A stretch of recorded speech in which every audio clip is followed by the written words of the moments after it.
We're talking about livable square footage. So that doesn't seem like it should take up much time, but it's actually much more complicated than you would think. I have often clients come from California and they're shocked that people can call basement square footage living space, especially when the ceiling is really low and it's unfinished.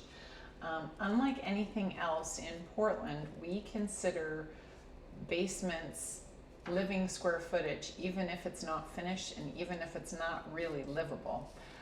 As long as the ceiling height is 6'8", they'll advertise it online as livable square footage. So this also gets to the problem as to why our values are so different, because you might have a livable square footage basement with a dirt floor that you can barely stand up in, compared to, say, a daylight basement in a mid-century ranch where it's lovely and open and finished and light and bright, and those two are not the same thing.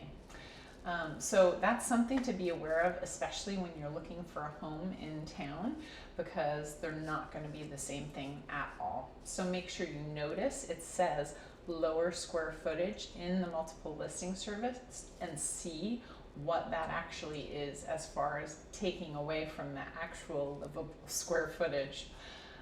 Additionally, if you're going to finish a basement where you actually want to live in it, you should have ingress and egress, meaning you should be able to get out, not just in somewhere in the basement, but somewhere in the room that you're in.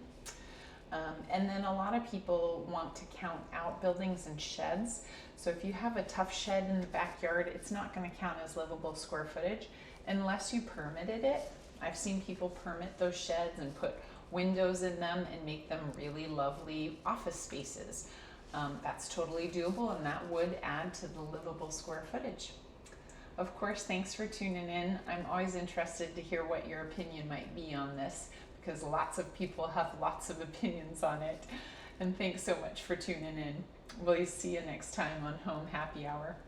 Cheers.